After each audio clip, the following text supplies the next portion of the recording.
Bienvenidos a Central de Noticias del Congreso de la República. En esta ocasión estamos en la entrevista especial, un bloque importante aquí en Central de Noticias. Vamos a tratar un tema que es sumamente interesante, sumamente importante.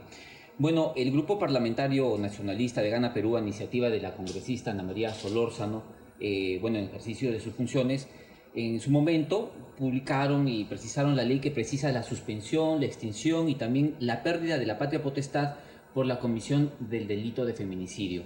Para tratar este tema, ahondar en esta situación, tengo dos invitadas en este programa. Tengo a Marlene Montero, juez titular del tercer juzgado de familia de San Juan del Lurigancho. Marlene, bienvenida al programa. Gracias por estar con nosotros. Gracias también por la invitación. Y también quiero presentar a Ivonne Macasi, coordinadora de Derechos Humanos de Flora Tristán. Ivonne, muy buena. Bienvenida al programa. Muchas gracias por la invitación, sobre todo para tratar este importante tema. Mira, una situación que nos pone en el siguiente contexto, y es que en el país hemos vivido años violentos donde parece que el machismo ha sido el principal motor de que las mujeres sean maltratadas. Es decir, venía el esposo o el cónyuge y pensaba que la mujer era de su propiedad. ¿Hasta qué punto esta situación se ha ido agravando a lo largo de los años?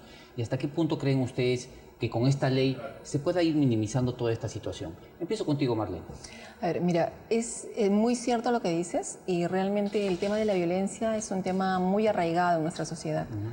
Y como hablamos cuando tratamos los temas de violencia familiar, es un círculo vicioso y un círculo generacional además. Entonces la violencia que ejercían pues, los abuelos hacia nuestros padres en algún momento la transmitieron a nosotros y nosotros a nuestros hijos. Y mientras que no cortemos ese círculo, va a seguir creciendo y va a seguir presente en nuestra sociedad. Esta ley que ya fue aprobada, yo creo que va a ser un gran instrumento, no solamente para nosotros como autoridades, yo en mi calidad de juez, sino también para toda la ciudadanía, ¿no? Porque va a permitir que las personas cuyo hijo, cuya hija fue asesinado o asesinada, no permanezca con el padre agresor, ¿no? Entonces, ¿y cuál es el riesgo o la trascendencia de esto? De que ese niño no crezca justamente dentro de ese círculo de violencia, ¿no? Que llegó a un extremo tal de extinguir la vida de su progenitora o su progenitor. ¿Y hasta qué punto, por ejemplo, Marlene, antes de pasar con Ivonne, se podría ir mejorando toda esta situación en el tema burocrático, por ejemplo, o la carga procesal que puedas manejar tú? ¿Hasta qué punto esto podría solucionar este impasse? Mira, respecto a la carga en sí, de repente no la va a facilitar tanto, ¿no? Okay. Pero sí que sirva tu pregunta para hacer un pedido, ¿no? Yo soy miembro de la Corte de Lima Este, ¿no? Es una corte que el 5 de mayo ha cumplido su primer año de existencia. Okay. Entonces necesitamos la implementación de órganos jurisdiccionales. Tengamos en cuenta que Lima Este está creciendo como una corte nueva, una corte modelo, y necesitamos un mayor presupuesto, ¿no? Bueno, tenemos una presidenta muy activa también, que dice que va a lograrlo con las gestiones, pero justamente se trata de atender las necesidades de la población, ¿no? Las necesidades de alimentos, las necesidades de resolver la tenencia, o sea, con quién se va a quedar el niño, esos temas que están, ahorita la ley, por ejemplo, está desarrollada dentro del marco penal, ¿no? Pero también con la difusión de esta noticia, vamos a lograr que los abogados y las personas, ¿no? Al tener conocimiento, puedan hacer uso de un pedido, por ejemplo, a nivel de un juzgado de familia, como es el que está a mi cargo, ¿no?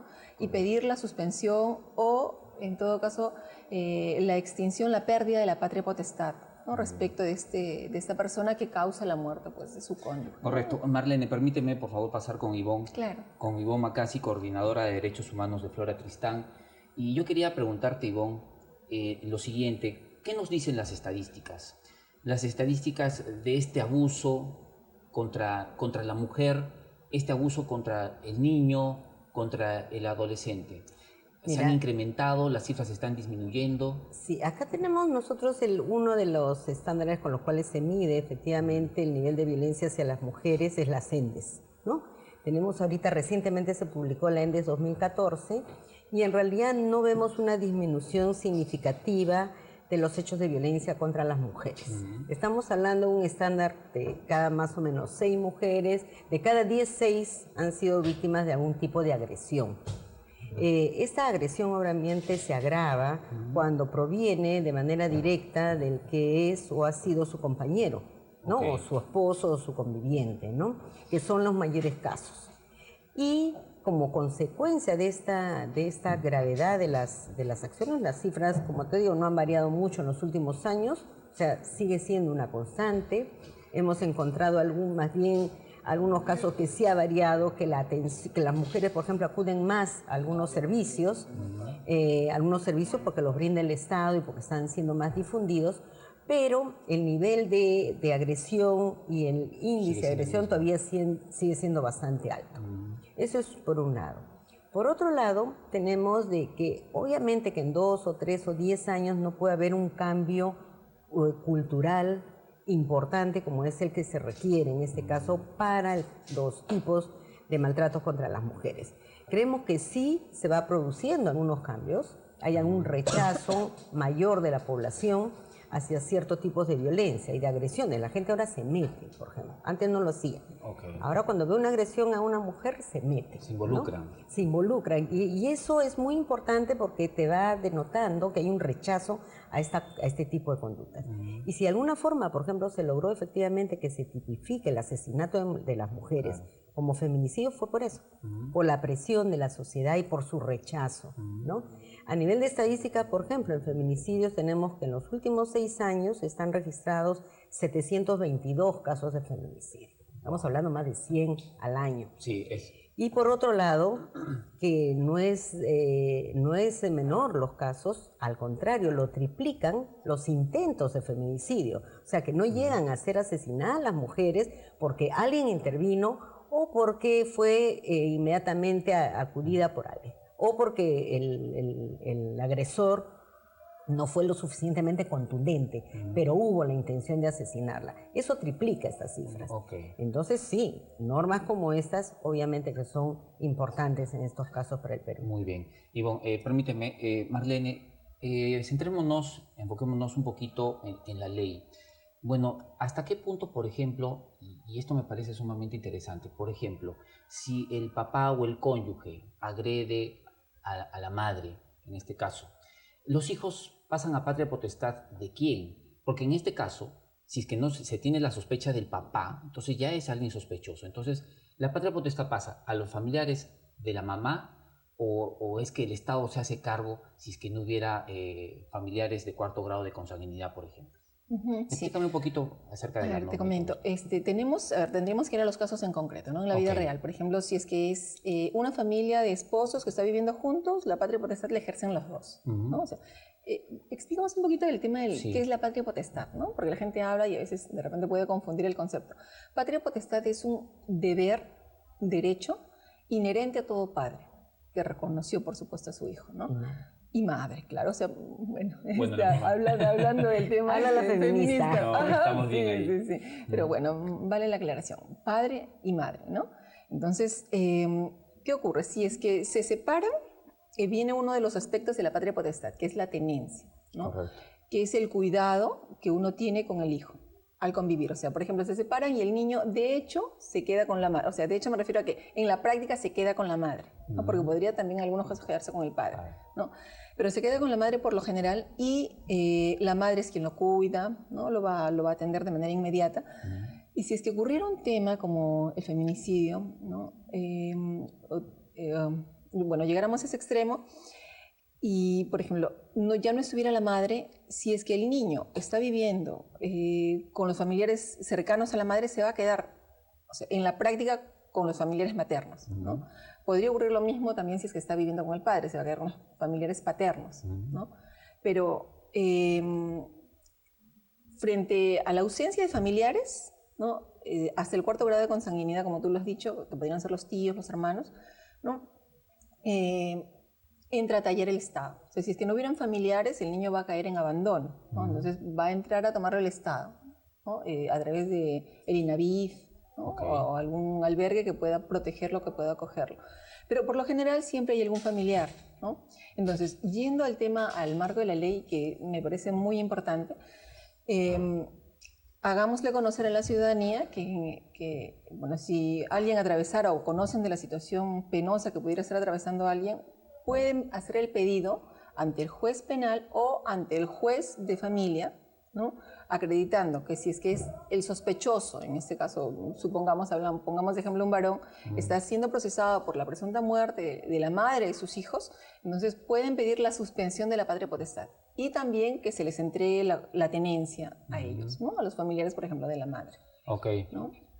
Por ejemplo, Marlene, en tu jurisdicción, en San Juan del Lurigancho, ¿cuántos casos manejan ustedes? ¿Hay Mira, muchos? 6. en la práctica, si te comentaba hace un rato, ¿no?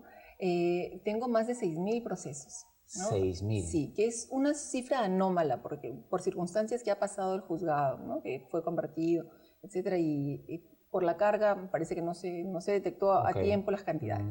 Pero dentro de esa cifra tenemos muchos casos de demencia, tenemos casos de pérdida también de la patria potestad, ¿no?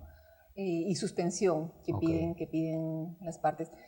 En realidad, por ejemplo, el tema de la suspensión no hay grandes cantidades de procesos, ¿no? Porque de repente por la falta de difusión y porque también en la práctica a veces es difícil probar las circunstancias. Claro, la situación se pone completamente diferente. Vamos con Ivonne. Ivonne, yo quería preguntarte algo, y es que Marlene ha mencionado algo que me parece sumamente interesante y tiene que ver con los albergues, cuando los niños pasan al cuidado de estos albergues del Estado, por ejemplo. ¿Qué nos puede garantizar como padres en que estos albergues, los niños o los adolescentes, van a estar a buen recaudo? Bueno, en principio, si es que hay familiares directos, ¿no es cierto? Necesariamente los niños no necesariamente pasan a un albergue, ¿no? Sabemos las precariedades que tiene el Estado para atender a nuestros niños y a nuestras niñas y es el último, digamos, en la última posibilidad, ¿no? Si no hay nadie, pues si no tienes un familiar directo, o nadie que los pida también, ¿no? Porque también puede haber un proceso, hay parroquias, hay, en fin, una serie de instituciones que pueden acoger a estas criaturas, que pueden hacer un pedido ante un juzgado, previa a la declaración del abandono, etc. Y si es que no hay un familiar que se oponga, ¿no? Entonces, la precariedad de estas instituciones obviamente depende mucho de los recursos del Estado, ¿no? La primera opción, como decía, siempre son los familiares. A nosotros nos parece muy importante, por ejemplo, que se haya dado esta norma, ¿no? Y que tengamos que difundirla, ¿no? Porque los familiares de las personas, por ejemplo, las mujeres asesinadas, víctimas de feminicidio, que conozcan esta norma y que tengan la posibilidad, ahora sí, de pedir formalmente la tenencia de las criaturas, que es uno de los aspectos de la patria potestad, es bueno, porque imaginemos en una situación en la cual las criaturas no han vivido con el entorno paterno y al hombre lo están procesando por asesinar a su madre. O sea, es una situación bastante anómala, ¿no es cierto? Entonces creo que esta norma es muy precisa. No solamente se restringe para el caso de feminicidio, también hay que decirlo que es muy importante, para otros tipos también. Por ejemplo, cuando los padres son procesados por delitos contra los niños. Permíteme hacer una pausa y seguimos conversando acerca de este tema. Y quería dejar una pregunta pendiente. ¿Hasta qué punto, por ejemplo, los medios de comunicación con tanta información de violencia estamos vendiendo la idea de ser un país todavía machista? ¿Cómo influyen los medios de comunicación en esto? Lo comentamos después de la pausa comercial. Regresamos en breve con más aquí en Entrevista Especial en Central de Noticias del Congreso de la República.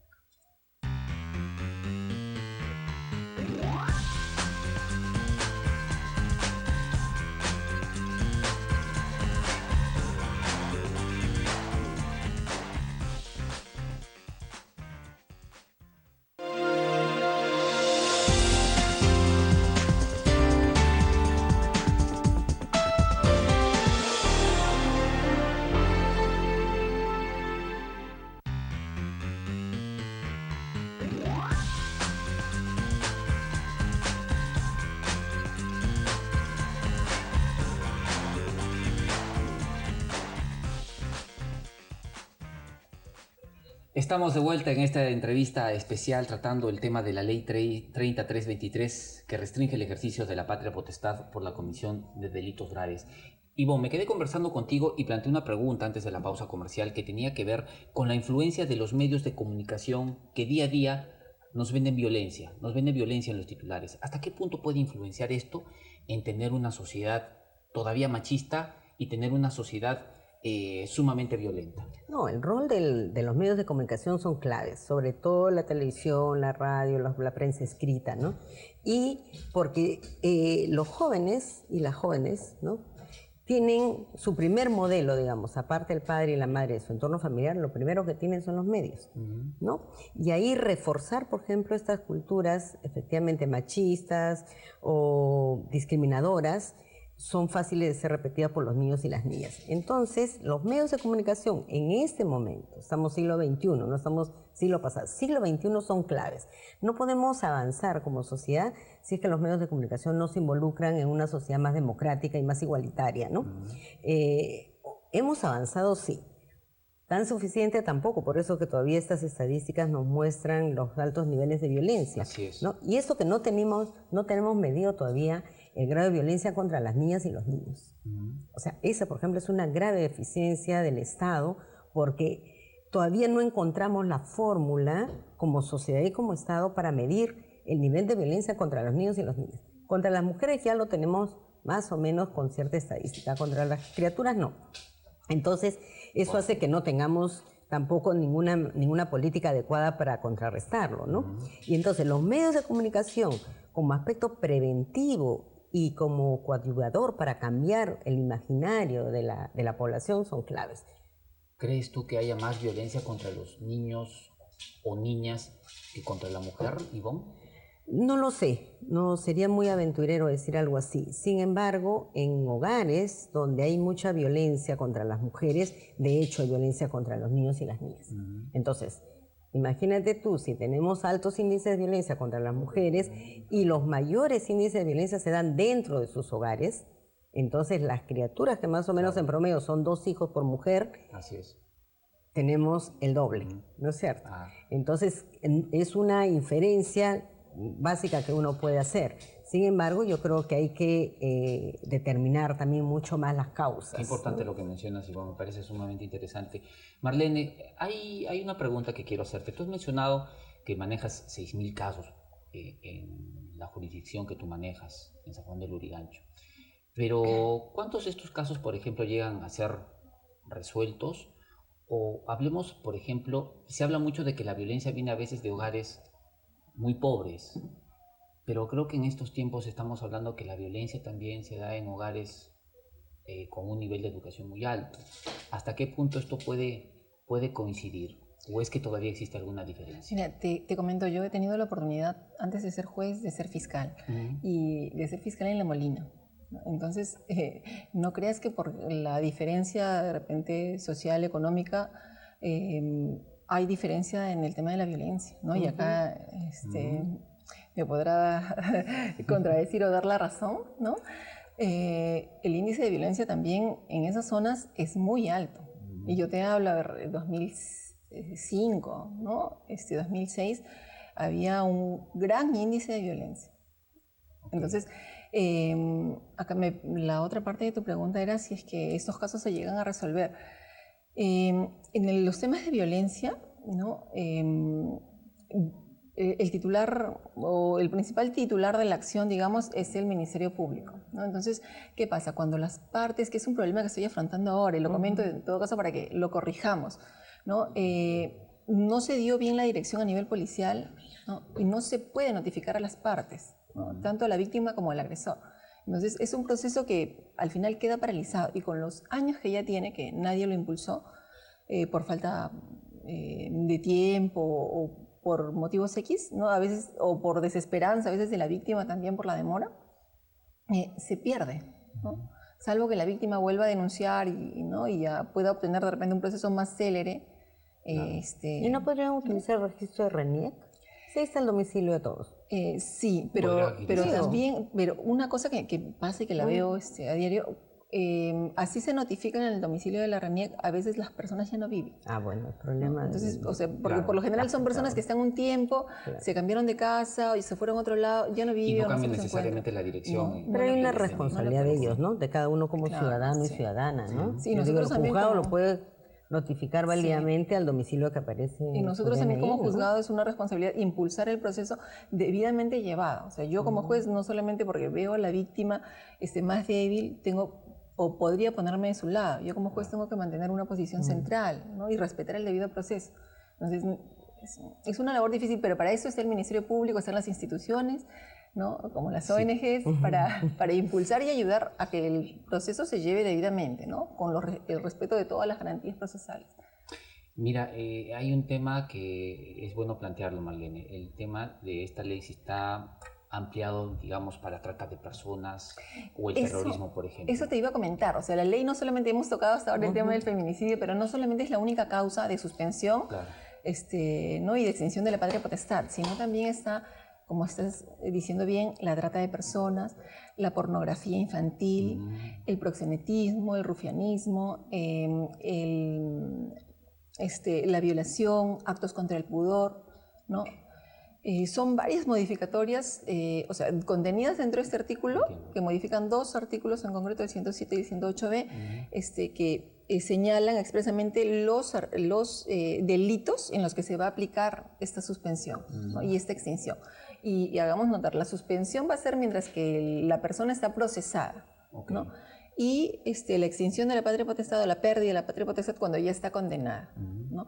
Pero ojo, ¿no? Y para las personas que cometen abuso infantil, ¿no? La ley prevé esta suspensión y esta pérdida para muchísimos casos, ¿no? Entonces ahí está el abuso sexual, ¿no? La pornografía, Trata o sea, de personas. actos que afecten Su integridad. la integridad de los menores. A ver, Ivonne. Sí, al respecto, ¿no? También nosotras, revisando la norma, vamos a utilizarla, obviamente, como bien decía la doctora, nosotros, las organizaciones no gubernamentales como Flora Tristán, que llevamos algunos procesos, no todos, obviamente, porque sería casi imposible, pero los que llevamos y tenemos que dar a conocer la norma porque es importante. Cuando hay, por ejemplo, violencia dirigida a los niños y a las niñas, también podemos utilizar la norma. Antes no había. O sea, no sé, todos hemos visto en la televisión varios casos de abuso contra los niños y las niñas de parte de padres. Y todo el mundo se ha quedado sin saber qué hacer, porque en realidad eso sí es un proceso de violencia familiar, entre comillas, ¿no? Entonces, que normalmente no terminan, la verdad que casi en nada. ¿Por qué? Porque todavía estamos midiendo el daño a la víctima en relación a cuántos días le da de inhabilitación el médico legista. Famoso, a ver si más de 10 son delitos y menos de 10 no son delitos, ¿no? Entonces, en este caso, tenemos que ver porque hay que modificar otro tipo de normas. Porque acá lo que dice la ley es cuando se trata de un delito, pero además doloso, ¿no? O sea, que ha habido intención. No habla de las faltas. Y entonces... Eso es muy peligroso porque casi todas, bueno, no voy a decir casi todas, pero la gran mayoría de denuncias contra abuso contra niños y niñas se caen faltas. La gran mayoría de denuncias de violencia contra las mujeres en los espacios domésticos se quedan en faltas, ¿no? Entonces, claro, hay que hacer algunos ajustes. Decimos que esta norma es muy importante, que las mujeres, la ciudadanía tiene que conocerla, ¿no? Pero a la vez también tenemos que hacer algunos ajustes donde no nos hemos dado cuenta que es la mayoría, ¿no? Que son las faltas, lo que se denomina faltas. Realmente son muy graves, ¿no? Pero todavía lo denominamos como faltas. Bueno, Marlene, Ivonne, antes de ir terminando, nos han quedado muchas preguntas pendientes porque este es un tema muy, muy amplio. El Congreso de la República, de hecho, viene trabajando en esta situación, preocupados por esto, sobre todo la congresista Ana María Solórzano. Y había el tema pendiente sobre esta pensión anticipada, ¿no? El juicio de alimentos, por ejemplo. Para ambas la pregunta, ¿no? ¿Hasta qué punto esto se ha ido mejorando? Porque siempre hay la idea de que hay el juicio, el padre dice, yo no tengo dinero, yo no trabajo, yo no me hago responsable de la criatura. Entonces, ¿cómo vamos a ir regulando toda esta situación, Marlene? A ver, bueno, el tema de las pensiones de alimentos ahora tiene un mayor respaldo. También hace poco salió una modificatoria donde se va a fijar, por ejemplo, se autoriza a fijar junto con la tenencia, aunque está recogida también ya hace años, pero como que se ha actualizado, se ha refrescado, ¿no? Para fijar La pensión de Una alimentos pensión anticipada. en los procesos de tenencia y en otros tipos de procesos. A ver, para responder a la pregunta en sí, el proceso de alimentos por lo general se lleva ante un juez de paz letrado. El juez de paz letrado es el juez de distrito, el juez inmediato, por ejemplo, en Breña, en Pueblo Libre, en Jesús María, en el mismo San Juan del Urigancho, ¿no? El juez más cercano a la población. Ahí, dentro de ese proceso, interpuesta tu demanda o también antes de interponer tu demanda, puedes presentar una asignación anticipada, ¿no? Se llama. Una solicitud. Una solicitud que puede ser, si interpones tu demanda de alimentos, dentro de esa demanda puedes presentar tu asignación anticipada. Pero también, si es que la necesitas urgentemente y de repente la persona se va a ir fuera del país, ¿no? o etcétera, o vas a perder contacto con esta persona, puedes hacer una asignación anticipada antes del proceso. O sea, de frente a la medida cautelar, que el juez está obligado a resolverla dentro de las 48 horas, ¿no? Entonces, y ahí pueden pedir también, por ejemplo, el impedimento de salida del país, el embargo de su CTS, ¿no? Como una medida cautelar antes del proceso. Entiendo, No sé si... entiendo. Me quedó claro. Ivonne, para cerrar, Sí. ¿cómo lo manejan ustedes, por ejemplo, desde la ONG o desde esta Comisión de Derechos Humanos, por ejemplo, toda esta situación, toda esta norma, o sea, todas estas leyes que en este momento se han dado? ¿Cómo la ven ustedes? ¿Cómo les facilita su trabajo? Por ejemplo, la Defensoría del Pueblo, ¿qué papel juega en el trabajo que ustedes desarrollan? Bueno, como Flora Tristán, primero debo decir que felicitamos al Congreso que en este caso por unanimidad haya aprobado esta norma. Okay. ¿No? O sea, tenemos muchas críticas posiblemente a algunas accionarias del Parlamento, pero en estos casos muy puntuales tenemos que decirle que efectivamente han actuado aceleradamente y bien, ¿no? Hay que hacer unos ajustes, pero eso es otra cosa. Por otro lado, porque esta es su labor, hay un clamor acá en la población que está pasando, como bien decía la doctora, la carga procesal de los jueces, pero una de las cargas fundamentales es alimentos, el derecho básico y elemental de un ser humano que es el derecho a alimentarse.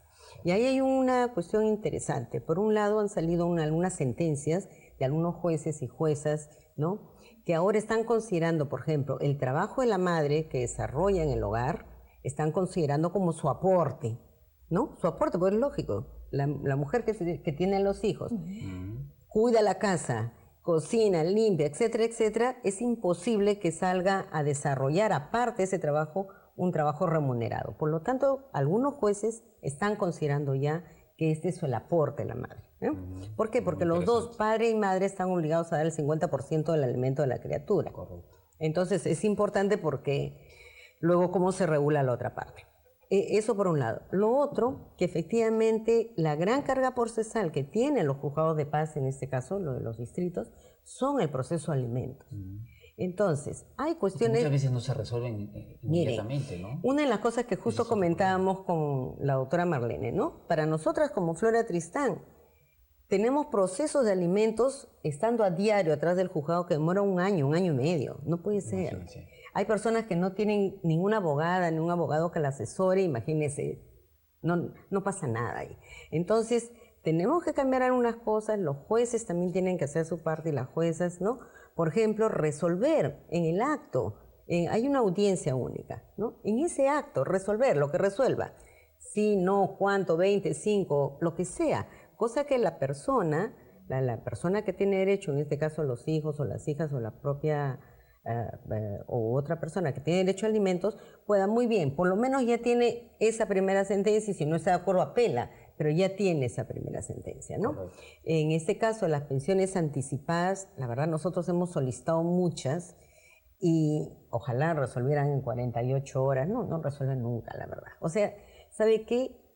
Uno de los graves problemas, y por esto esta norma es fundamental, es qué pasa con las criaturas, con los niños y las niñas en relación a sus principales derechos, claro. como es alimentos, tenencia, quién me cuida, quién me cría. Una calidad de vida también, pues, ¿no? Y de ahí comienza para mejorar empieza esta todo. sociedad, ¿no es cierto? Muy bien. Ivonne, Marlene, gracias por venir, hemos volado en el tiempo realmente.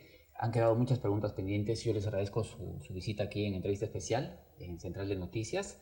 Más adelante seguramente vamos a ampliar el tema. Y creo que hay que redondear esto a un tema de educación precisamente, ¿no? La educación que tendría que ir mejorando en el país, seguramente podríamos redondear mucho.